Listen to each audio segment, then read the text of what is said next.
to another episode of the DangerCast. With me today is Thomas Holtmann.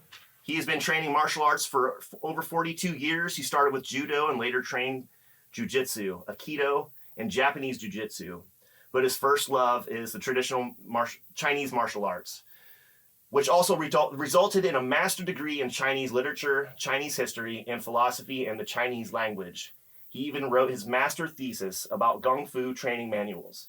He trained many traditional Chinese martial arts, but his main style is Northern Praying Mantis, where he happens to be president of the German branch of the Zhong Lianbao, there you go, International, what's the next one? Xixing Talent, yeah. There you go. Seven-Style Praying Mantis Federation. Okay, the Kung Fu Federation. He is also a full dog brother in a black belt in Tokyo Hirano Judo and a second-degree black belt in Brazilian Jiu-Jitsu. He was the second person worldwide to become fully certified in Piper and Libre, but decided to move on and teach his own approach regarding the usage of the blade called the BladeCraftMethod. He also competed in Judo, Jiu-Jitsu, BJJ, Sanda, grappling, and mixed martial arts. He is the first German student of Mikhail, learning the instinctive knife throwing technique Scumf. At the time I wrote this, we used to talk quite a bit more, but we talk on almost a daily basis, and I'm honored to call him a friend. Thank you for doing this again. Welcome to the show, ladies and gentlemen, Thomas Holtmann. Welcome. Thank you, brother. Yeah, man. Thanks so much for doing this again. And for those people that don't know, I've already interviewed Thomas twice on Instagram, and you can also find it on his YouTube channel. Is that BladeCraftMethod also? Yeah. So first of all, I want to congratulate you on becoming the first German Scumf instructor. That's pretty cool. Thank you, sir. So how's that been going, man? Well, a little bit reminds me about, when I got my black belt in Brazilian Jiu-Jitsu, because, I know nothing. You start again as a white belt, you know what I'm trying to say? Yeah. Like I told you, because, we talk so many times about Scump and knife throwing whatsoever, and I still feel like I'm scratching the surface, It's getting better and better, and people are like, "Oh man, you throw so good," I'm more like, nah, it could be much better.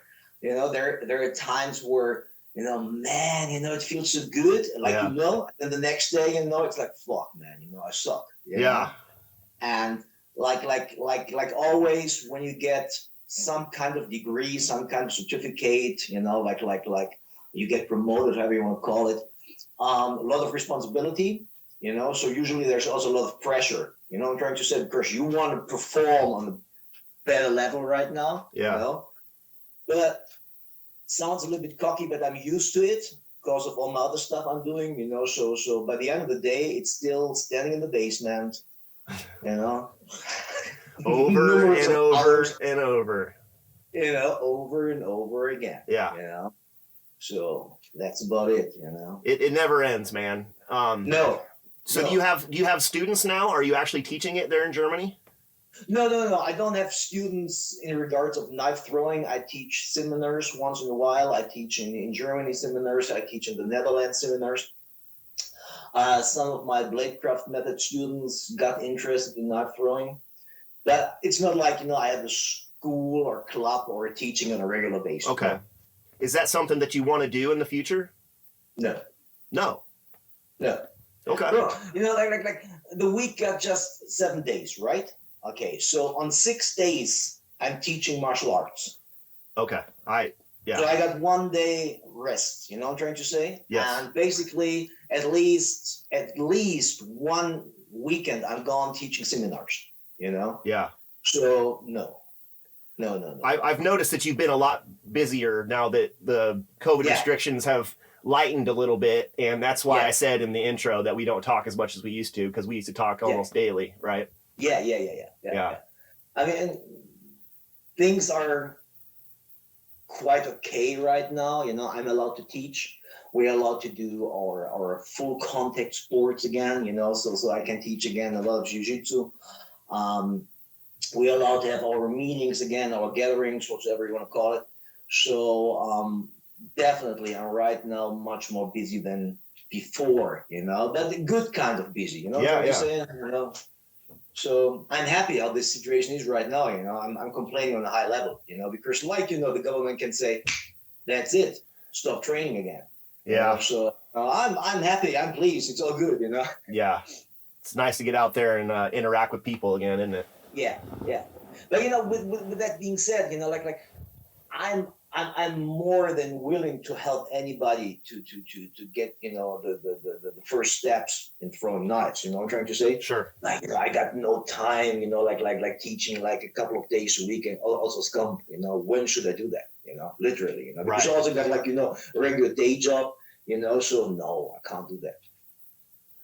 But with that certificate, you are allowed to teach, right? If you wanted to. Yes, sir. Yeah. Yes. How much are you able to throw now that you're so busy with BladeCraftMethod and all that? Every day. Yeah, at least a little bit, right? Yeah, I mean, that, bro. You're throwing so much longer, and you're such on a high level. It's not how much time you put into it; it's the quality of the training. This is what I always try to tell people, because people are always eager. Meanwhile, I use the example of knife throwing in my regular classes, because it's all about having the correct technique, right? Right. If you train result orientated and you just want the knife stick, I can do it rotational, I can do it like you call it anti-spin, no spin, I can do it in Scumf, well, whatever. So the knife will stick. So the brain is happy, and I'm like, yeah, I got it. No, it's not about that. Mm-hmm. It's about training the correct body mechanics for the correct technique. Because if the technique is technique is correct, it will fly straight. If it flies straight, it will stick, right? Yeah.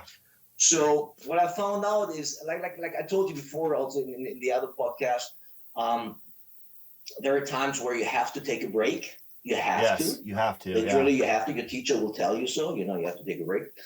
And for me personally, it's not about being 3-4 hours in the basement and throwing. It makes no sense. It really makes no sense. I'd rather have like 45 minutes, good training, focused on different kind of body mechanics and getting things where I want to have them done. You know what I'm trying to say? Yeah. So it's not doing a lot of shit. It's still shit. I'd rather have quality. That's. Yeah, I totally understand what you're saying, and I'm gonna. One of my focuses for this year is to be better at no spin.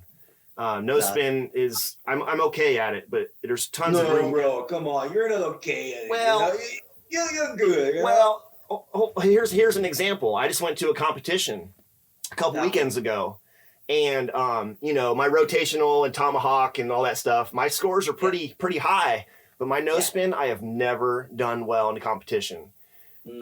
Nerves still get to me. And then secondly, the most important thing is I have never stayed with one technique. I have never been taught anything. I just learn from what I see, and all that stuff gets mixed in.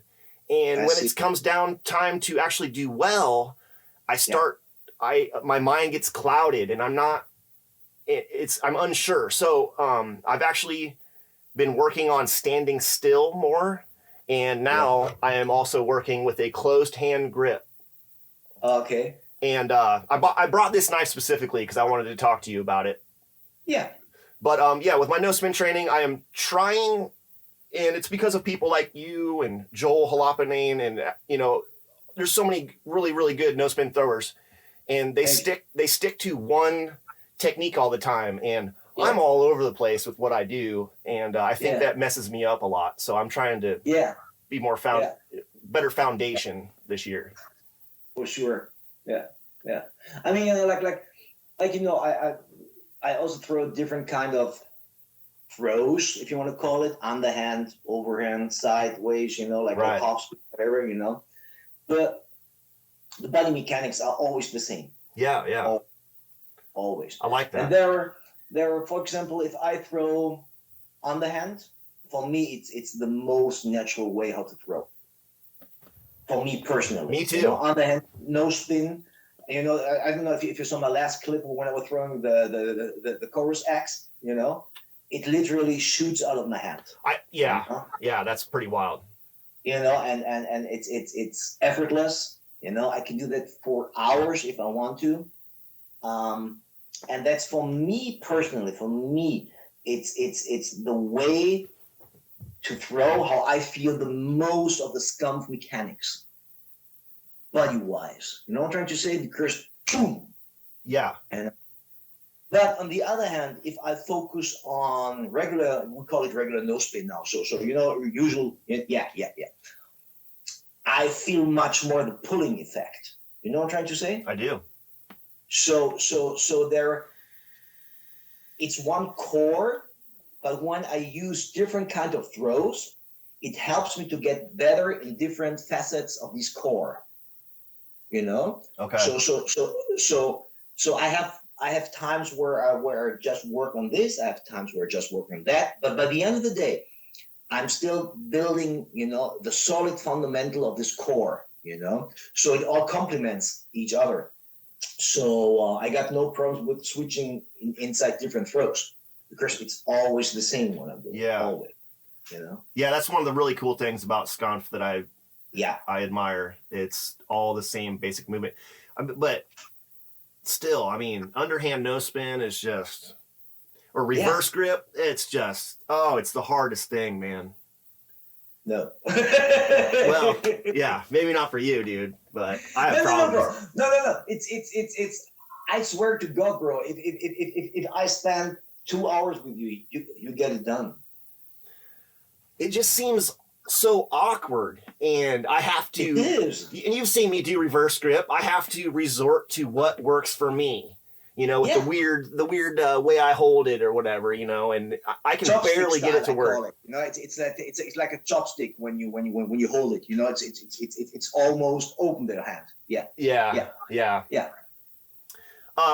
So yeah, I brought this specifically, and I've seen you've been throwing this quite a bit lately. So tell me your thoughts on this knife. It's different, right? It's not quite a knife, and it's not quite a cleaver. Or it's not quite a tomahawk. It's just something different, and that's how I've come to understand it. Do you think of it that way? You know the Boya Axe design? Yes. Yeah, you know. So that was one of the first things I had, you know, for throwing was the Boya Axe. Yeah. You know? And it's quite heavy, you know. It's a little bit long, you know. So. In the beginning, I was like, man, you know, I suck, you know.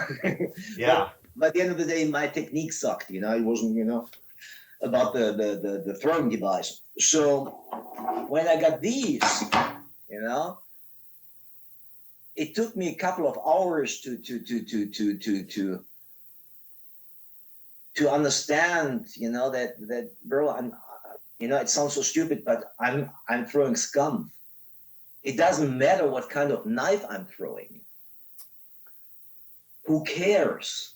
Yeah. If I pull this or if I pull anything else, if I pull an arrow or I don't know the names of the other knives, bro. You know me, I suck at that, you know? Yeah. So, but whatever tool I use, if I just apply the same body mechanics, it's all good. Who cares? But this one is so different when you hold it in your hand. The first time it feels like, damn, you know, a lot of people hold it like this. Yep, that's how I like it. Hold it like that. Really? Oh man, I can't. I can't. Yeah.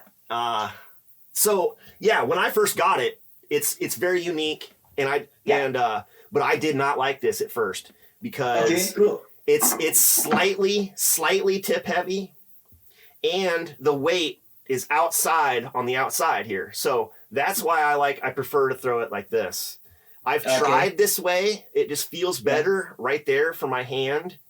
And, but I learned that I don't have to, forgive me, push as much. I'm just talking about my technique here with my fingertip. I have to relax, and then the knife just comes right around, and it's a beautiful thing.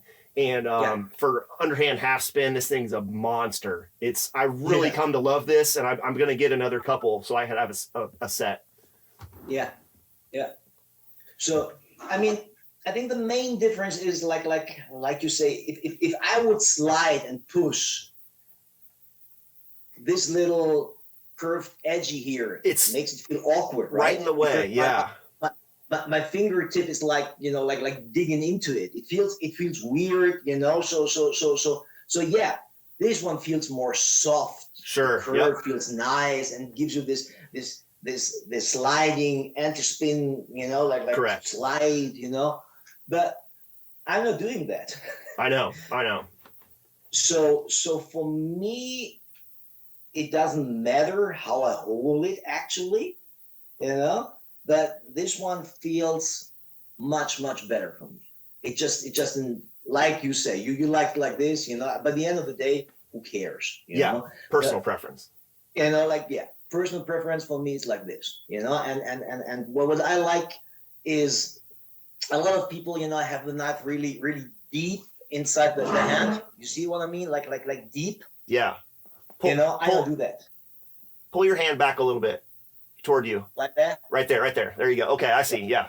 Yeah. So a lot of people have it really deep, Yeah. I don't do that. I have it more in a gentle, relaxed manner, So I like that knife a lot. Yeah. So and I throw it a lot. So would you? So having said all that, and I know that with Scumf you try to use the same technique all the time. But would you say that you have to adjust anything for this knife with your throw, or is it just grabbing a knife and throwing it like normal? Yeah, grabbing a knife, throwing it like normal. Because the reason why I'm bringing this up is because I watch your videos all the time. Yeah. And to me, it looks different. It looks like it's a different flight pattern than what I'm used to seeing you throw. For instance, the cleaver. It looks like it has a bit of a different flight pattern than your normal throw. Yeah. You don't feel that way though. It's just my perception. I mean, like maybe it's also because I'm working on different things inside the clips. Okay. So sometimes you write a comment like, "Oh, snappy," because it's a fast boom. Yeah. Sometimes it looks like the blade is slowly turning, and you see that, oh yeah, this is Scumf, and it flies straight. Okay. Sometimes it's just like boom. Yeah. Bam. It sticks, and you're like, "What the fuck? I didn't see the flight path." Yeah. So we talked about it. There's Scumf in the wrist, Scumf in the arm, Scumf in the shoulder, Scumf in the body.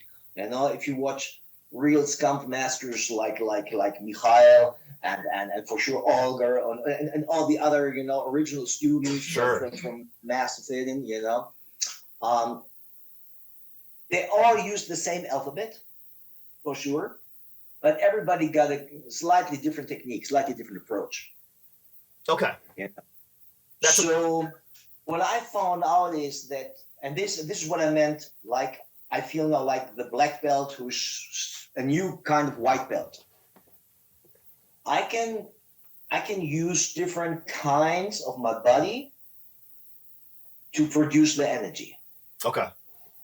So the movement altogether almost looks the same, but the flight path, like you say, and the impact and the force I develop is different. Okay. And I can, like you know that you can throw anti-spin, and you can see how the knife is, like slow mo. Yeah, So if you watch some of my clips, you see that there's the release, and the knife turns, but it's not turning like it turns like this. Yeah. And then, boom. So what I found out, I can do that with different kinds of body mechanics. And while doing this, I can use the other parts to make it crisp. Yeah. to make it faster, more power, whatsoever. So by the end of the day, these are all things Michal taught me, and I see it a little bit like the basic armbar in jiu-jitsu, which you got taught, but by the end of the day, once you're a black belt, you do it a little bit different. It's still the same armbar, but it's different. Okay. So right now I'm in this search mode, if I can call it like that, inside my own personal approach, how I can produce so much energy. Bro, I can show you clips. It's like if I look, fuck, man. Yeah. I did that. That was me. It's like magic, man. Magic. And wow, like lightning, super fast, like a laser beam, Yeah. And then at the last seminar I taught, because people need to see how it's turning and flying. It was the first time I was trying in front of other people to make this slow-mo throws. Those are hard. It's so hard to do it slow-mo. It worked out. Really? And I was like, damn, so you guys can see. For sure, not every throw sticks, bro. You know what I'm saying? But it worked. Yeah. So people could see how you can produce, and suddenly the knife turns and it's flying straight. Yeah. So I think that's the reason why depending on what I'm working on. Okay. And for sure, I think every tool you use will have its own character. You know what I'm trying to say? Yeah. A more a knife flies different. It's like that. Yeah. Those things are heavy, right? Sure. They fly different. Yeah. The ones I got from Werner Lengmüller, those slugs. Yeah. Those are great. Badass knife, right? Badass, yeah. It will always stick. You will always score with it. You know what I'm trying? It will stick, But it flies different. Yeah. So different tools combined with my daily or weekly approach, however you want to call it, inside my own personal development, might cause what you see as a different flight path. Okay. For sure. Man, that's excellent explanation there, and thank you. So over the past few months, I've been writing down just when something comes to me, I write it down, and I got a couple things that I wanted to shoot at you, see what your perspective is on, and I think the one thing that, before I forget, and especially because you just became an instructor, is when does knowledge that was taught to you become your own? When you know what I mean? Like, because some people get taught things. Well, for you, for instance, like you went on to teach your own BladeCraft method. When did you feel comfortable enough to take that knowledge that someone else gifted to you to be able to, teach it? Yeah. I think, first of all, it's all about having a correct, progressive approach, like in school. It's important that like if you teach 10 people, and by the end of the day, these 10 people meet, they should all bring the same on the table, right? Yeah. They should. The question is, can you provide that? Okay. For me, it's like because I'm teaching now for so many years, and I might win, I might lose, I fight everybody, I couldn't fucking care. But I'm one of the best didactic, how you call it, didactical, technical, like speaking wise in English, I don't know how you call it, with good language, teaching people, so people understand it. Which is very important, because depending on your social background, depending on your working background, depending on whatever you do, I have to find another example which fits inside your own box.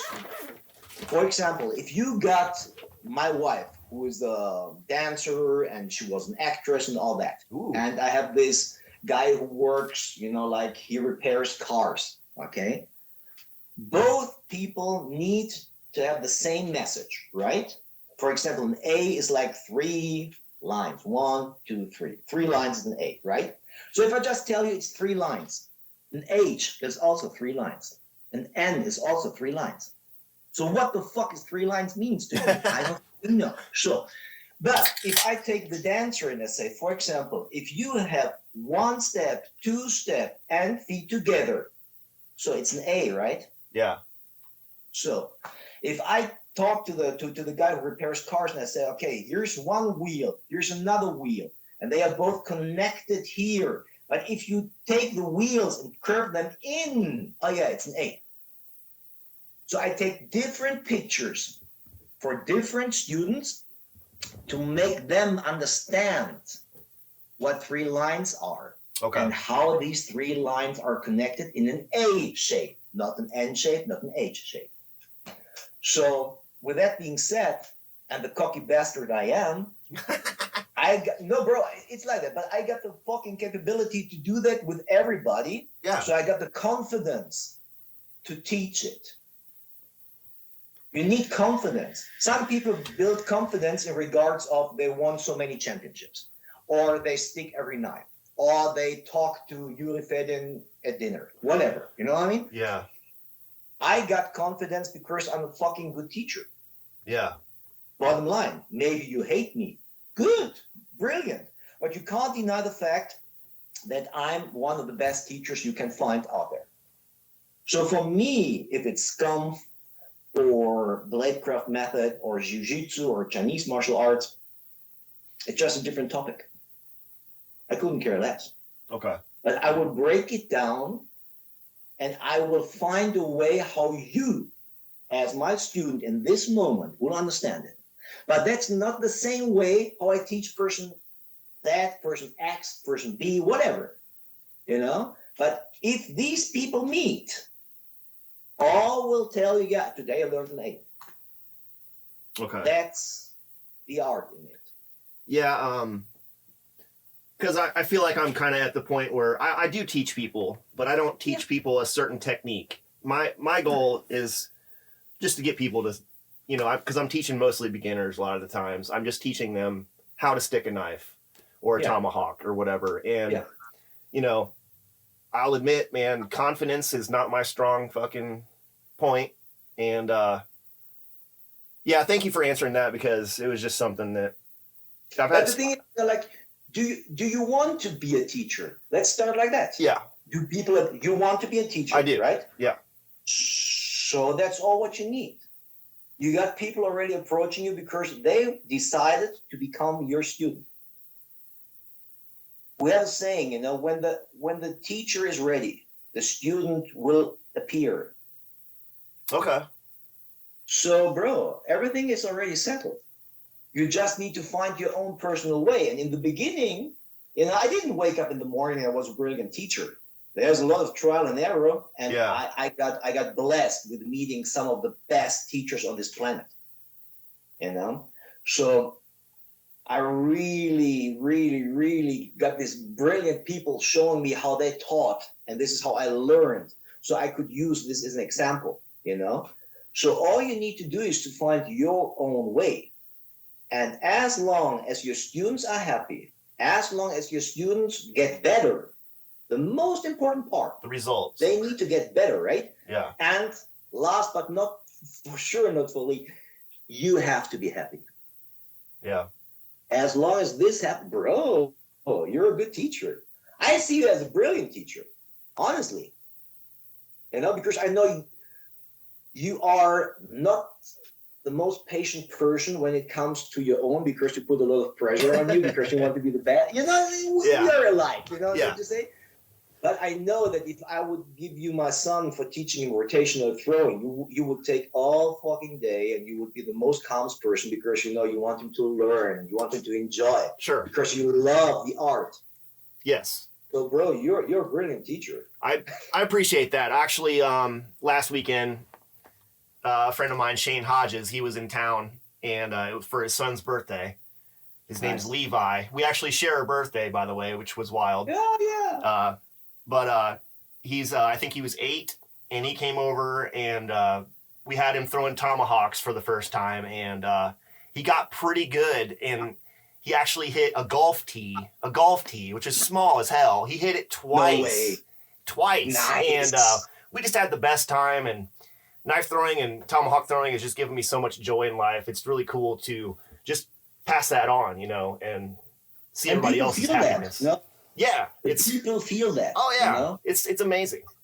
It's not fake like other instructors. It's not about money. It's about, you know, the passion you feel. Yeah. And you the joy you feel, and you just want to share it with other people. Yeah. So brilliant. Yeah, it's great, man. I taught a blind guy how to throw once, and he wasn't completely blind, but his vision is very bad.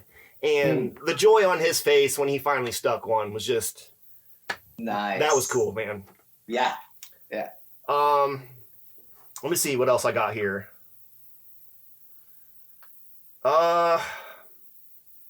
Okay, just one I scanned down real quick.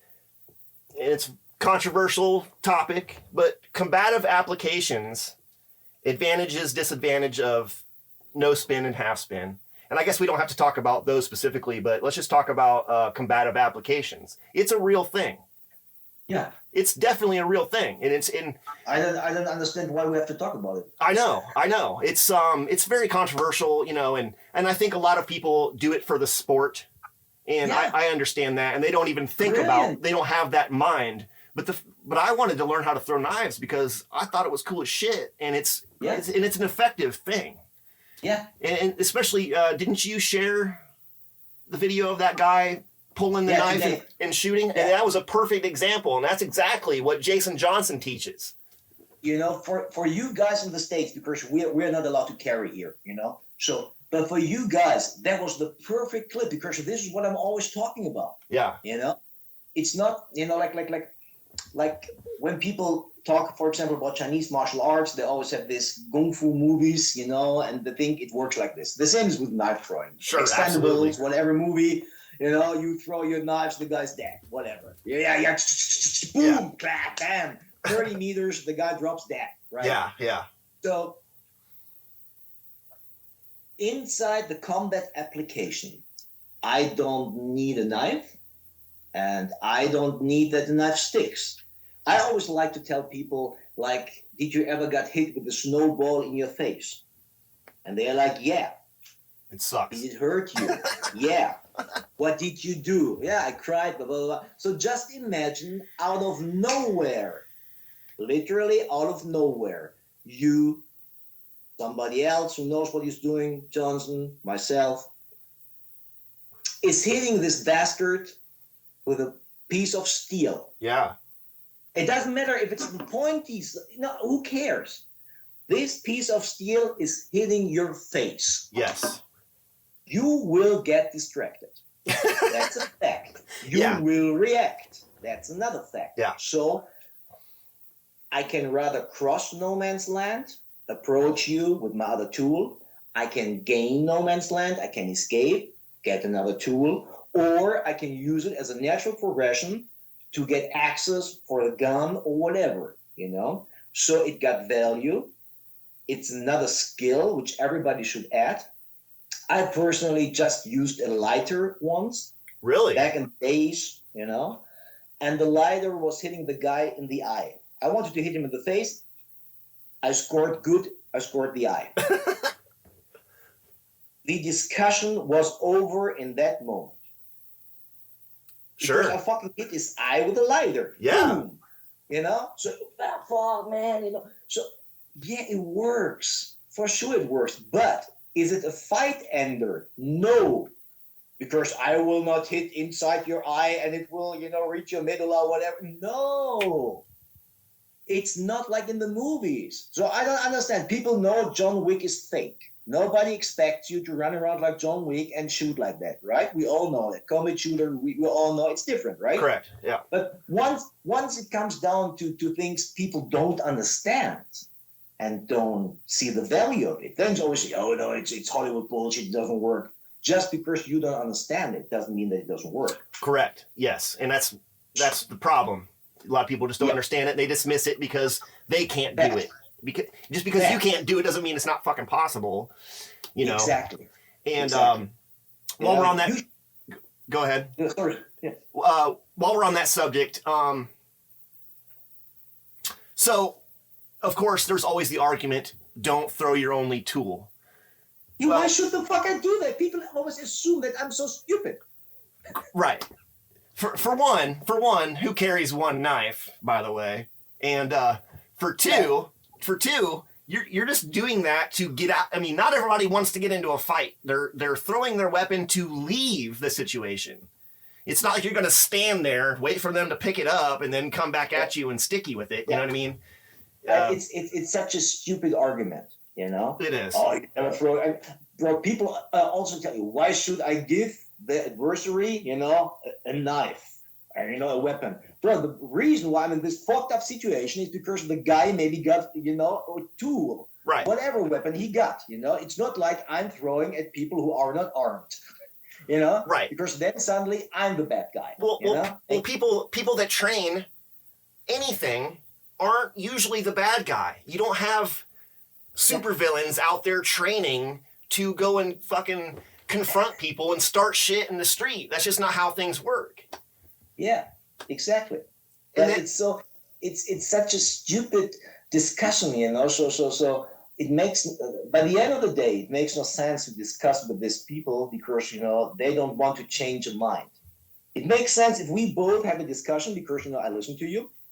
Oh yeah, Danger's right. Correct. Thanks, bro. You know, thanks. No. Danger can't be right. It's not a Hollywood movie. Okay, so don't fucking talk to Danger then.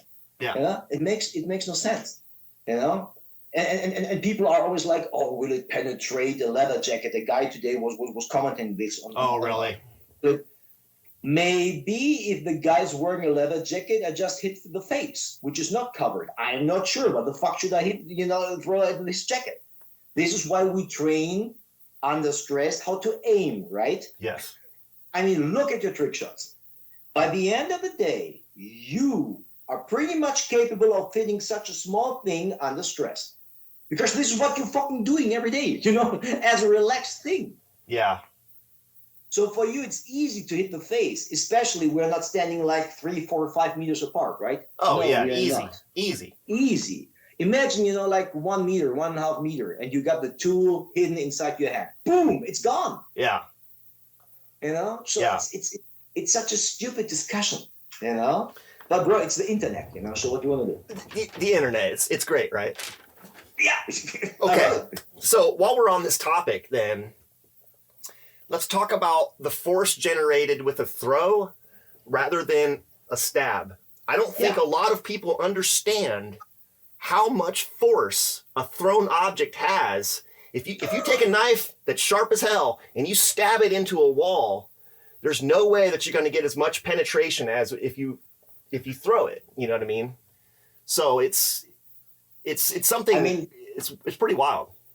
It's by the end of the day, it's simple physics, right? If you went to school, you know, if you have any tool and you use energy to move that tool and the tool got weight, you know, so we produce another kind of energy, right? Yeah. So for sure, inside different knife arts, inside my BladeCraft method, for example, I use kind of same body mechanics I use for throwing for stabs. Okay. So I can stab through vests, no problem. You know, you know. Yeah. But people don't understand how much power we can generate when we throw a piece of steel. Yeah. Yeah. You know, and I like to use this basic buck folder. You know, the 110, the basic buck folder knife. You know, I think it's one of the most brilliant knives ever. Yeah, you it's know? nice. Yeah. You got a nice, decent weight. You know, good shape. You know, always sharp out of the box. Imagine you, boom, man. I mean, it digs so deep. Yeah. You know, straight to the hilt. It was your clip with the chicken, right? Where you were throwing clean through. Clean. Yeah. You know, and Johnson is doing it. You know, so. You know, there's no argument how much force we can create. Right. You know, there's no argument about that. Really not. And that was with a throwing knife. Too much evidence. That was with a throwing knife that has no edge. It's just a false edge. And I was blown away. I mean, it was cool to actually see in person how much force can be generated there. Yeah. Yeah.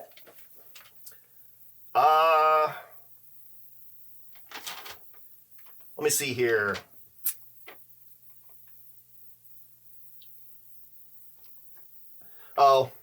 another thing that I'm trying to work on is getting out of my own way, out of my own head, relaxing, just feeling it. And I think we've talked about proper breathing, which I always forget. I always forget that. And that was something that I learned with Bujinkan a little bit, is try to control your breathing more. And that's something that I always forget. Like I said, I forget, and it's just something in the back of my head that I need to work on more, because I think that has a lot to do with it. Tensing up, you know, like I said, I get nervous and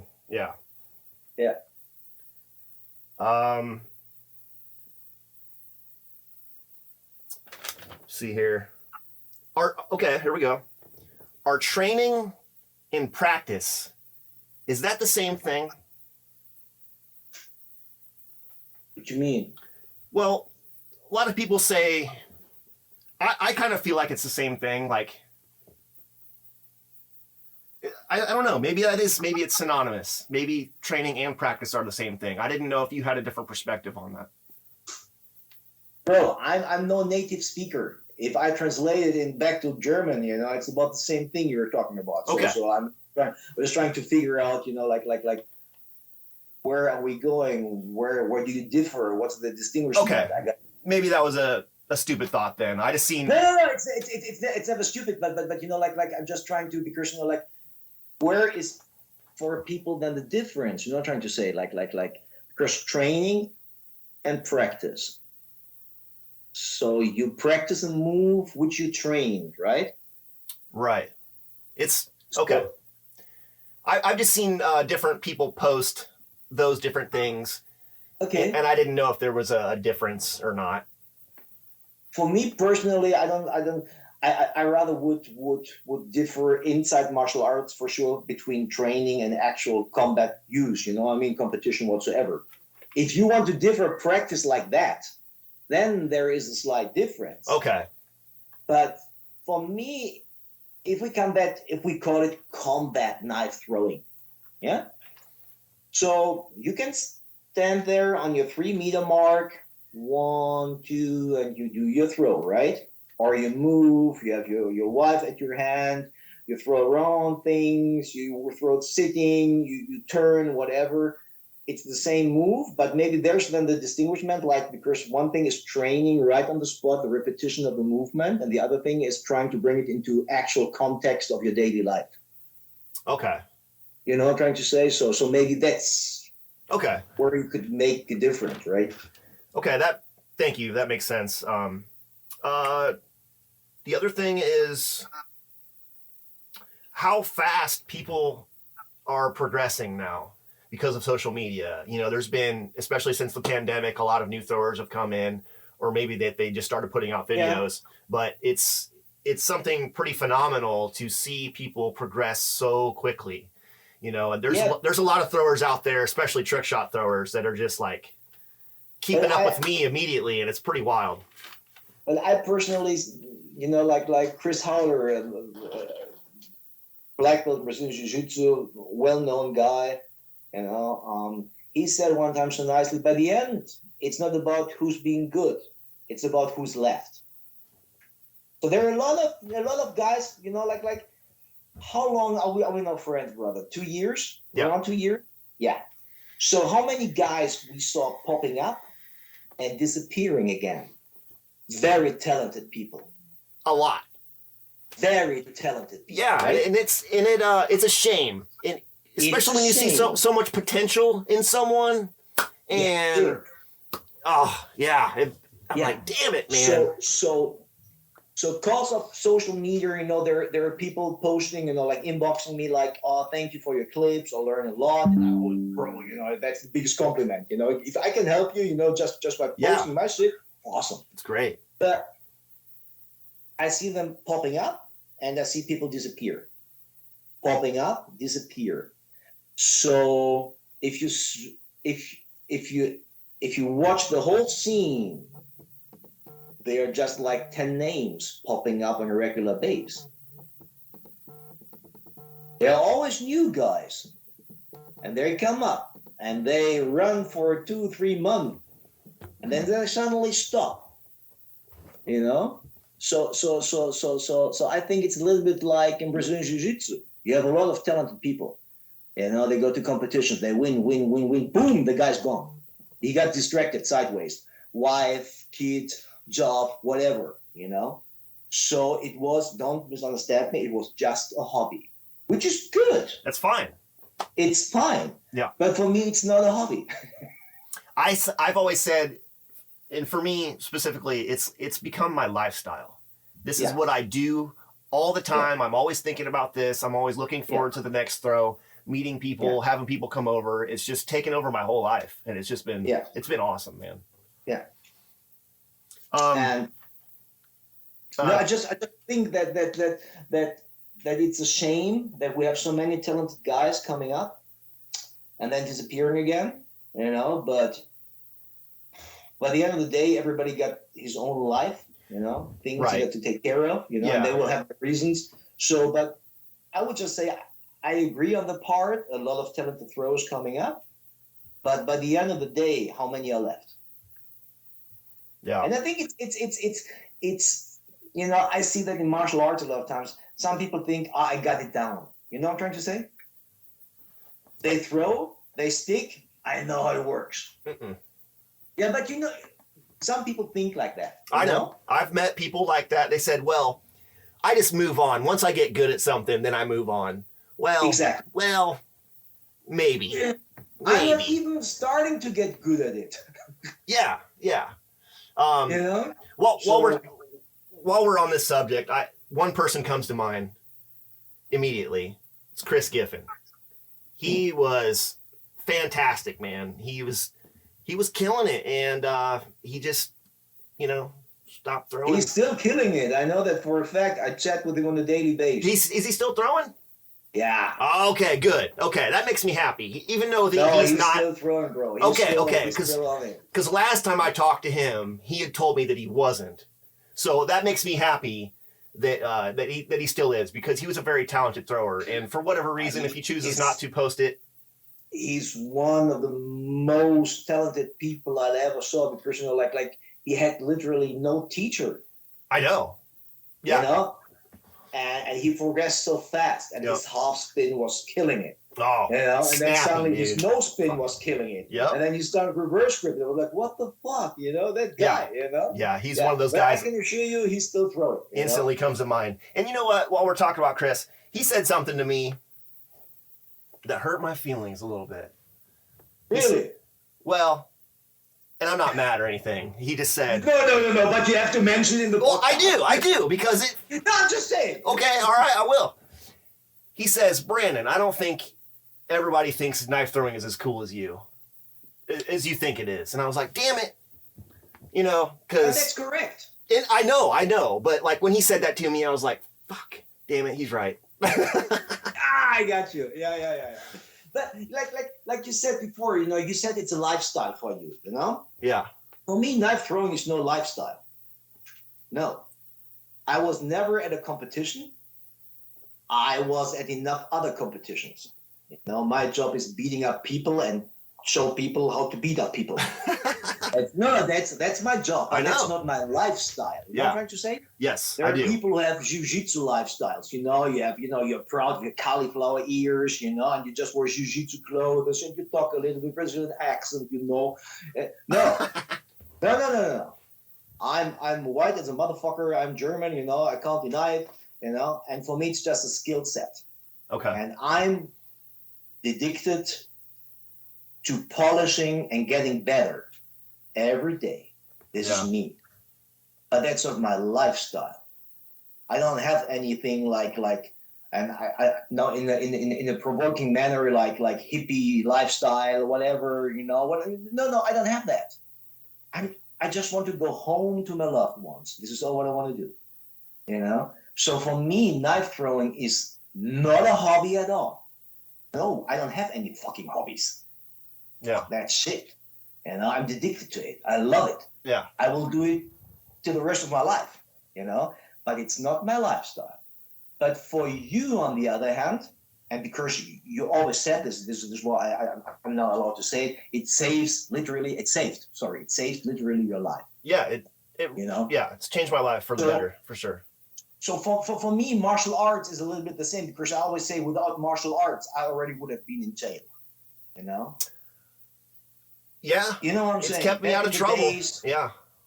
Troublemaker, drinking alcohol. If somebody looked at me, boom, Not proud of it, don't get me wrong, but so martial arts fucking saved my life. You know what I'm trying to say? Yes, I do. Just like throwing with you. So for you, you got another connection to it, like other people. And I completely understand that. I completely respect that, because I also know that you don't judge people if they have a different approach to it. Because by the end of the day, this thing called knife throwing brought us together. It did. Yeah. I got another friend on the other side of the planet, Yeah. Just because of these things here, That's amazing. It is amazing. And I am forever grateful, and it's opened up all these different opportunities. Like you said, I met you. It's, actually recently someone in Brazil asked me to fly there in April and teach a seminar. Unfortunately, it won't work out. Oh. But just the fact that someone had asked, it's pretty cool. Like, I got asked to go on America's Got Talent, which I turned down. But, no, don't turn things down. Don't do that.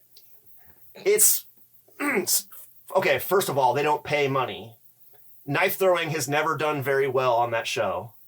You have to take off work. You know what I mean? I don't want to go there, get all excited about something, and then have it be B-roll as a background shot just for their multi-million-dollar show. You know what I mean? It's an honor to be asked, and but then again, I know that I'm a nervous person, and I have performed under in front of people under smaller groups, but something like that, man, I don't think that I would do well, So I'm just being real. I'm a realist, Yeah, I got you. Yeah. But so we got a little bit more time here. Please. Do you have a knife design? I know that you've got to be thinking in your mind of a knife design. I know you've drawn something somewhere. Do you have anything like that? No. Really? No. Huh. Because the reason why I approach it is as a tool I can carry on every EDC, everyday carry thing, right? Yeah. So in Germany, for example, a throwing knife is not allowed to carry around. It's a sports tool, you can do that, but I should explain to the police officer why the fuck I carry this one. He would be like, yeah, right. Yeah, a little difficult. So I need a knife which is sturdy, not too light, in my opinion, because I like it a little bit mass, a little bit heavier. Yeah. Which I can carry according to the German law, which also flies pretty well. So in the beginning, there was a search for a good knife. My throwing got better. Who cares about the knife? Okay. So you still don't have a favorite weapon. I've asked you this before, and I'm assuming no. But, okay. You don't even see something, and you're like, okay, if I modded this a little bit, you don't, no, really? Wow. No. Wow. We have, we're very different in that aspect. I've always, but never ever. And I think it's, don't get me wrong, I want to piss people off, but people are trying to reinvent the fucking wheel, always. Yeah. Always, like I don't name any makers, but they post a fucking arrow, they call it blah blah blah blah, and say it's my design. Bro, it's a fucking arrow. It's an arrow. Dude, there are so many people making the arrow, and it's all basically the same shape. And it's fine, whatever, but but it's an arrow. Right? It's an arrow. So I think, like if you look at the design from Michael, it's different. Very unique, and I'll give him that. That's what's cool. Yeah. These knives are different, Yes. So, there are very few knife makers out there that make something very original. And two that come to mind are Josh Shugart out of Canada, and then my good friend Chris Davey. And he just started making, and he makes some wild stuff. He's not afraid to push the boundaries and see what works. his cleavers are badass. Yeah, he makes some wild shit. Fucking movie whatsoever, like, because those things are wild. Yeah. Yeah. But no, me personally, no, never. Okay. Interesting. But it's a fucking tool. I don't care. So,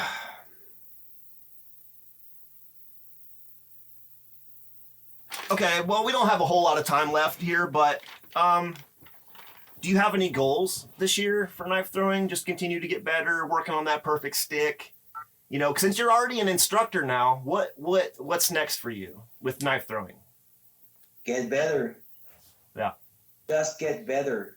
Yeah. Understand more, dig deeper into the material, Okay. Get my movement crisper, shorter, at the same time wider, I'm trying to say like getting it more, because like I'm on the right track, I think. Yeah. I think my throws are getting in the right direction,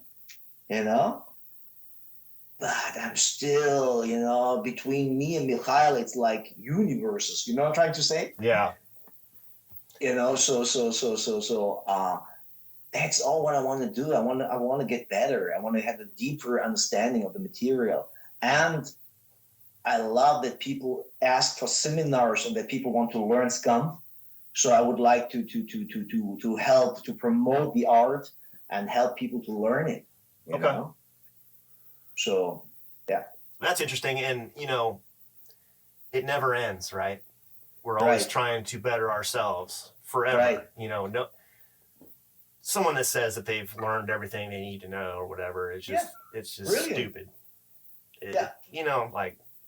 But yeah, man, Thomas, thank you so much for doing this. And no, my pleasure. Hopefully later this year we can do it again. Yeah. And it's always a pleasure talking with you, man. I really respect you as a person and a martial artist and knife thrower and all that stuff. And hopefully we can get you to the United States some year. I hope so. I would love to have you come to DangerFest and just experience the whole thing with us, because it is a blast, man. Yeah. It'd be awesome, brother. Thanks again, Dan. And bro, I gotta thank you. Okay, thanks for having me. Thanks for doing such a great job for the knife community, for the throw community. Thanks for all your support. Thanks for all the clips. And I think I speak for all the other guys out there. Thank you for helping all the new guys. Guys like you, guys like Adam, they're a big inspiration for the guys. They see you, they want to copy you, they want to get better, and they're after you, which makes you better. It definitely does, man. There's a lot of up and comers out there that I'm like, damn it, I got to practice more. Yeah, you have to. Okay. All right, man. Peace. Okay, take care, brother. Later, Bye. Thomas. Wow.